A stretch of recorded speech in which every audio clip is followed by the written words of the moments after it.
बहुत समय पहले की बात है। एक बुद्धिमान राजा था, लेकिन उसके मन में एक बेचैनी थी। उसे लगता था कि अगर उसे जीवन के 3 सवालों के सही जवाब मिल जाएं, तो वो कभी गलती नहीं करेगा। सवाल 1, किसी काम को करने का सबसे अच्छा समय कब है? 2, किन लोगों के साथ काम करना सबसे सही है? 3, हर समय करने लायक सबसे ज़रूरी काम क्या है? अगर मुझे ये 3 जवाब मिल जाएं, तो मैं हर फैसला सही ले सकूंगा। राजा ने ऐलान करवा दिया कि जो भी इन तीनों सवालों के जवाब देगा, उसे भारी इनाम दिया जाएगा। इनाम के बारे में सुनकर बहुत से लोग अपने अपने जवाब लेकर राजमहल पहुंचे। पहले सवाल के जवाब में एक व्यक्ति ने कहा, अलग अलग काम के लिए राजा हर घंटे, दिन, महीने और साल का टाइम टेबल बना सकते हैं। ऐसा करने से राजा का हर काम सही समय पर और अच्छे से पूरा हो जाएगा। दूसरे सवाल के जवाब में एक व्यक्ति ने ये सुझाव दिया कि राजा स्वयं हर काम नहीं कर सकते हैं।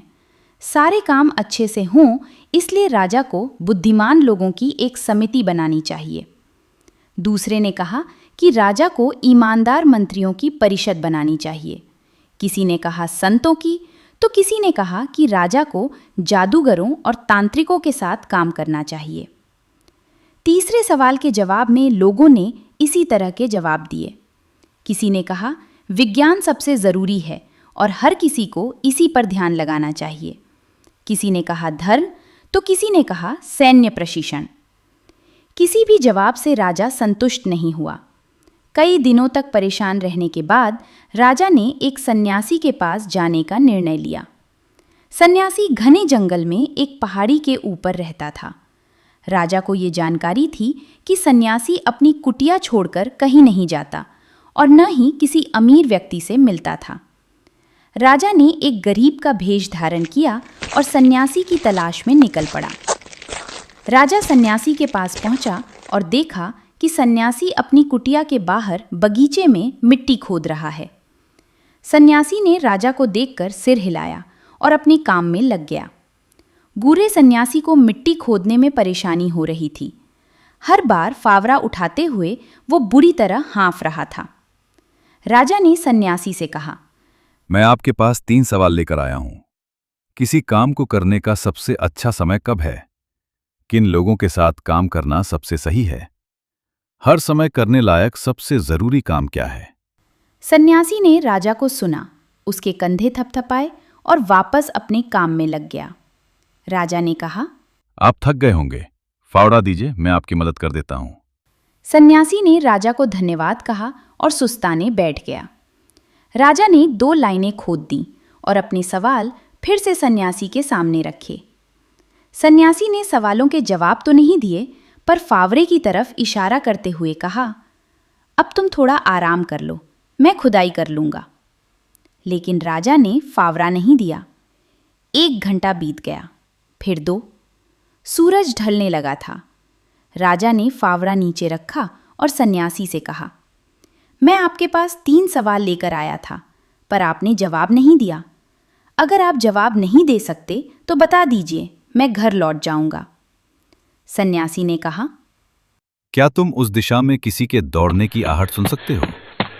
राजा ने उस दिशा में सिर घुमाया और देखा कि एक सफेद दाढ़ी वाला व्यक्ति जंगल से भागते हुए आ रहा है। उस व्यक्ति के पेट से खून निकल रहा था। व्यक्ति राजा के पास पहुंचकर बेहोश हो गया। मुझे माफ कर दीजिए। राजा को कुछ समझ नहीं आया और उसने पूछा, तुमने ऐसा क्या किया है? जख्मी व्यक्ति ने कहा, आप मुझे नहीं जानते महाराज, पर मैं आपको जानता हूं। मैं आपको जानी दुश्मन मानता था और आपको जान से मारने की कसम खाई थी। आपने पिछली लड़ाई में मेरे भाई को मार दिया था और उसकी जायदाद ले ली थी। जब मुझे पता चला कि आप पहाड़ी की तरफ सन्यासी की तलाश में जा रहे हैं, तो मैंने आपको रास्ते में मारने का मन बना लिया था। पर जब आप शाम होने पर भी नहीं लौटे, तो मैं आपको ढूंढने निकला। रास्ते में आपके सैनिकों ने मुझे देखा और पहचान लिया। ये घाव उन्होंने ही दिया था। मैं बच निकला और यहां पहुंच गया। आज मैं आपकी वजह से ही जिंदा हूं। मुझे क्षमा कर दीजिए। राजा ने उसे माफ कर दिया और उसके भाई की जायदाद वापस करने का वादा किया। राजा अपने सैनिकों के पास गया और जख्मी व्यक्ति का इलाज करवाने की आज्ञा दी। राजमहल लौटने से पहले राजा एक बार फिर सन्यासी से मिलने गया।